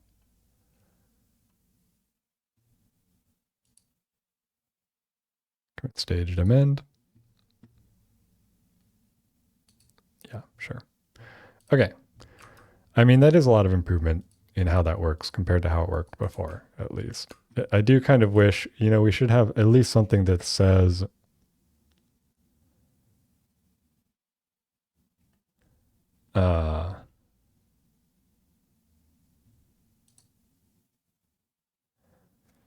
like if I had a has icons right, and then if I did another thing here, is right.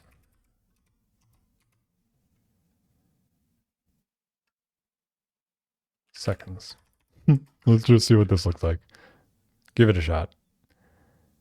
Okay, so that's kind of what I was picturing. So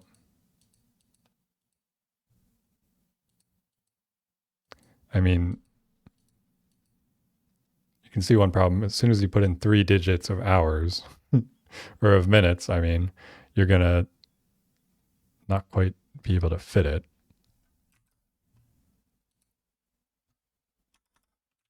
What if I just do an S? Still has the same problem. So it, you know, it's not like it doesn't have the space. It just, I need to use less space here on this input. So like the right seconds.input thing, I'm just going to make that a little smaller. Width. And the reason I'm making this one smaller is, you know, they're never going to be typing more than 60 in here. So it doesn't need to fit 3 characters. Okay, that's obviously too small.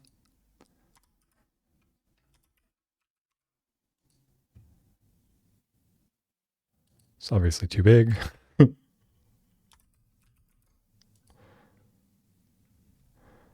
Okay, so now, you know, if I do like 21, okay, it's a little bit not quite right.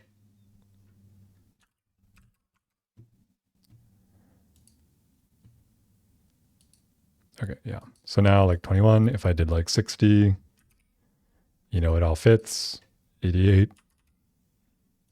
55, you know, everything fits, and I can do larger numbers over here as well. Okay, seems all right. Seems fine. Let's just do that as well here. Commit stage amend. Okay.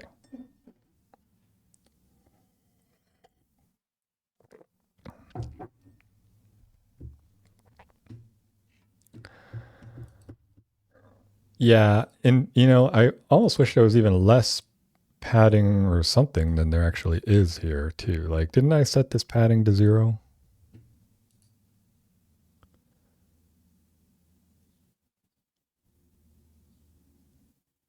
And well, I set it to none, and it's probably sitting here like it's actually got to be 0, not none, or something. 0,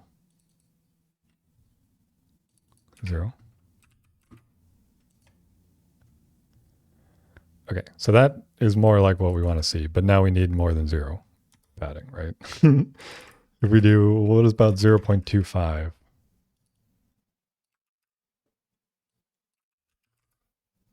Just like a little bit.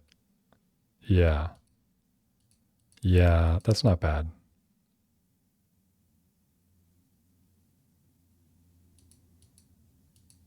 And then for here, like now we can fit more characters. We can actually make this smaller. If we do 4, Now, it's still fine for 2 characters, just barely, and then 3 don't fit. Seems good. Okay. Yes. And yeah, that should be fine. Okay. More adjustments. Cool. Cool. Not too bad. Not perfect, but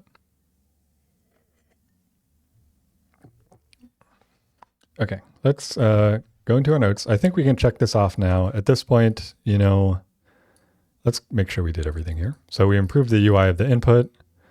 We fixed the rendering in the historical page. And we fixed the rendering of values in the today page historical dropdown thing. This thing. Cool.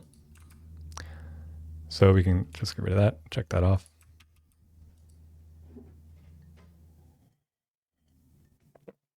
Okay. Let me do a quick time check here. 1 minute or 1 hour, 52 minutes. So we're getting close to the 2-hour mark here, actually. This duration thing is taking up a lot of time, but that's all right. I kind of want to add well, I want to do all these things, but adding the privacy policy seems like something that's going to be relatively quick and easy. So I can do it in the short amount of time that I have left. Let's go ahead and do that. So what is a privacy policy and why do I want to add it? Is a question that maybe even I don't fully know the answer to. But basically, I want to have a page that people can go to that's going to explain what I'm going to do with the data that they put into this app.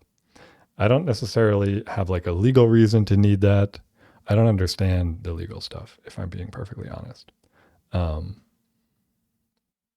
like for GDPR or whatever, for instance, in theory, if a European user were to use my app, it's like they could request their data or whatever, something like that.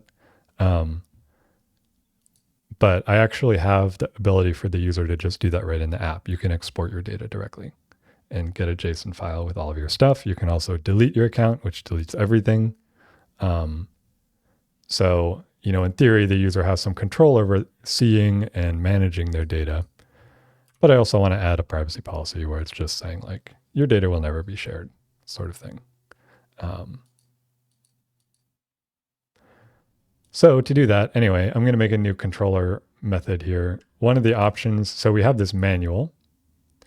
I could have the privacy policy be a subpage of the manual. Let's just do that. Why not? So we can do under manual here, if we add a new page, call it privacy policy, or let's just call it privacy.md.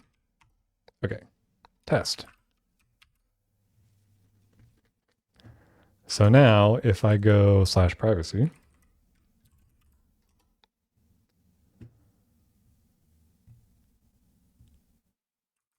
I got to fix something, it looks like. Controllers, manual.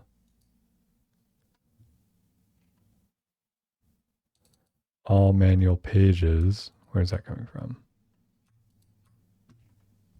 Oh, I think I need to restart the server for this. I seem to recall that being a thing.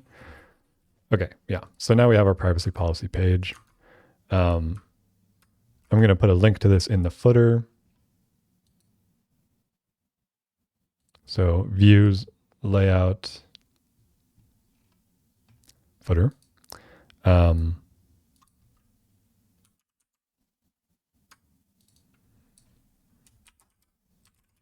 Privacy. And this is just going to be /manual/privacy. Right?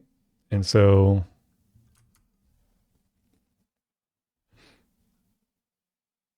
we could do like a, that kind of a situation. Yeah. And I might even put this other part on a new line. Let's see.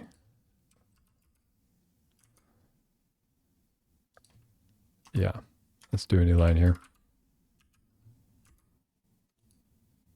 And get rid of this.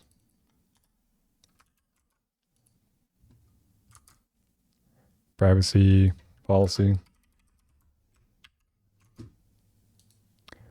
Source code. And then I'll do another dash here maybe.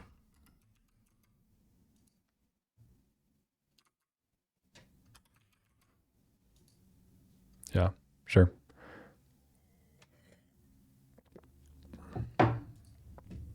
This is the light mode, dark mode switcher, if you're wondering what that button was. Probably could make that more obvious too. Like, you know, it could be like switch. Let's see, what if I do that? Just out of curiosity. Oh, gotta click it. Switch. Yeah. Okay, so this could be like, if the theme is light, switch to dark mode. Let's see what this looks like. Switch to light mode. Yeah, so it's like dark, switch to light mode, switch to dark mode.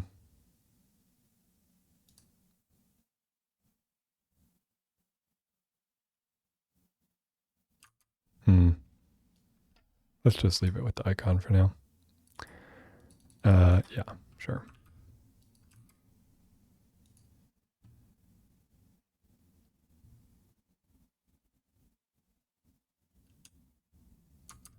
Actually, let's leave that in. Sure, whatever. Okay. Yes, switch to dark mode before burn my eyes. So now we're going to write something in our privacy policy. What are we going to write? Oh.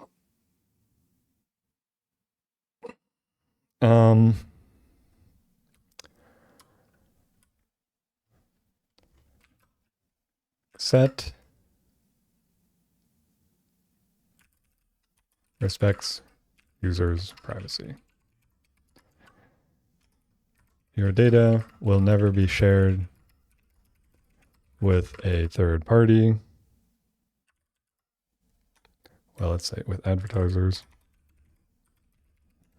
trackers, or any third party. Set is hosted on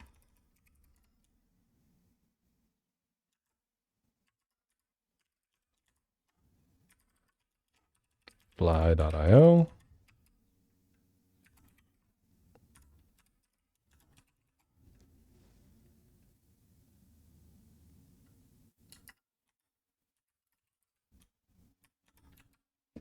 Well, let's put it this way.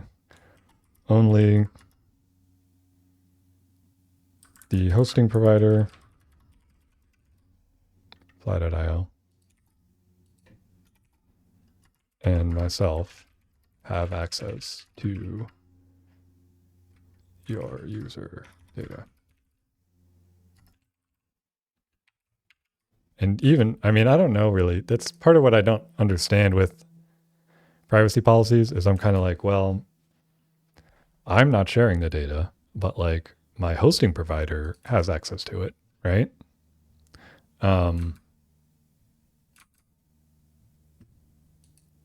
Also, I kind of want these manual, like this should be maybe narrower. Like if we look at like that kind of max width feels a little better than reading something really wide.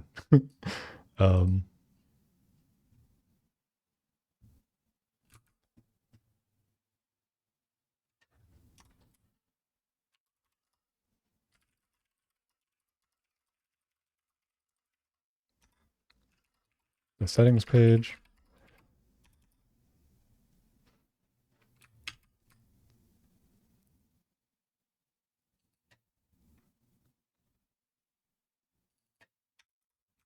Sure, something like that.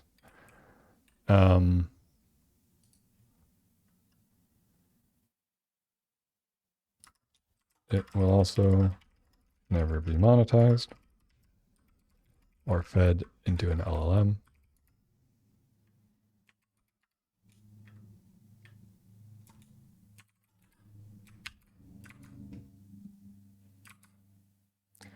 Okay, that's fine.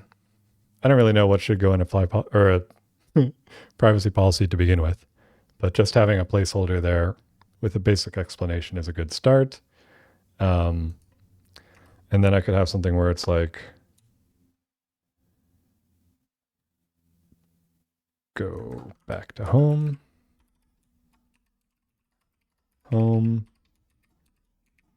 or read the manual to learn more.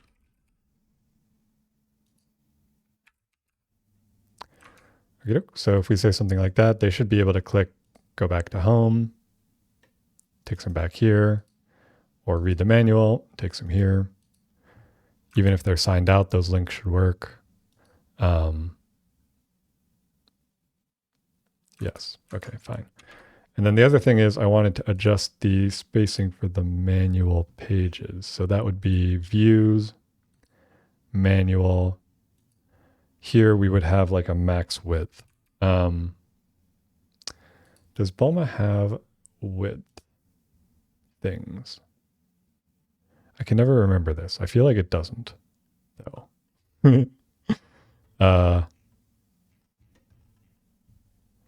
What if I look at the container? Is there a container component?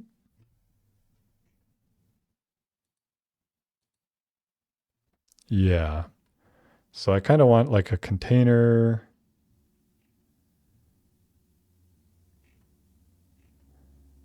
Is max tablet.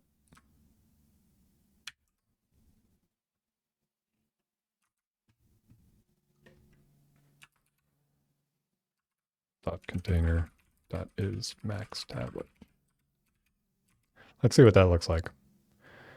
Okay. Yeah. So now we have our text more, not super wide. If I click manual, this is the same. That's good.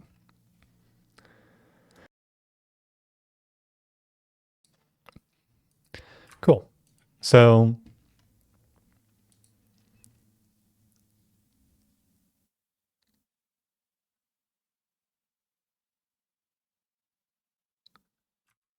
fine. I might add a heading on this as well.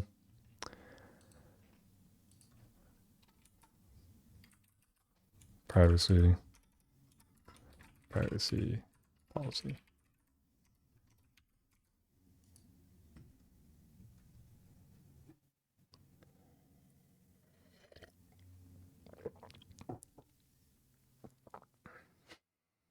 I'll actually add something else here as well. Or your data will only be used for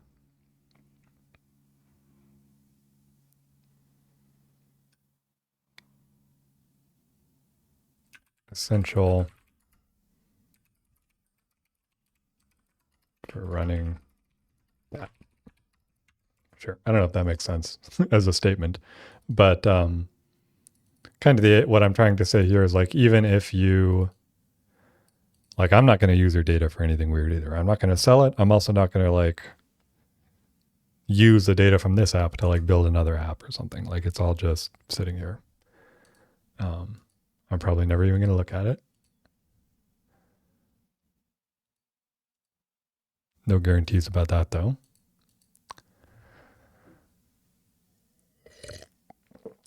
Okay. Adding the privacy policy.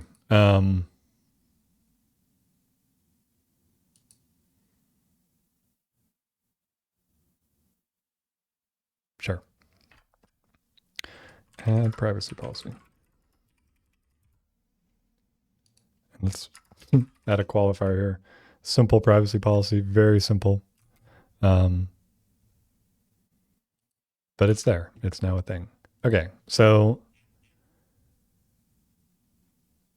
I think I'll probably wrap up we're a little bit over 2 hours. I don't have time to start another task.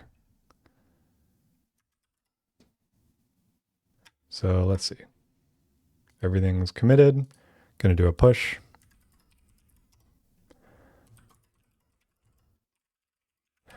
If you're wondering, I do these pushes after every stream. As soon as this gets pushed to GitHub, we can actually just take a look at this real fast. It's kind of interesting. Take me to GitHub.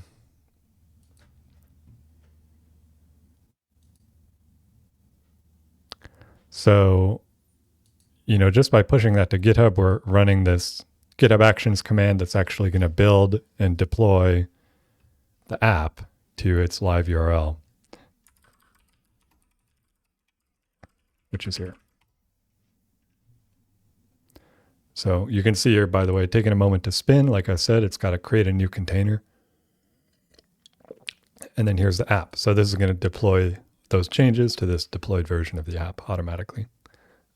So that's why I always push the commit after doing the stream. Not to mention, if my computer crashes, I still want to, or, not crashes, but is destroyed. I still want to have the code in GitHub. Anyway, so with that, I think I'm going to wrap up. See y'all next week. Thanks.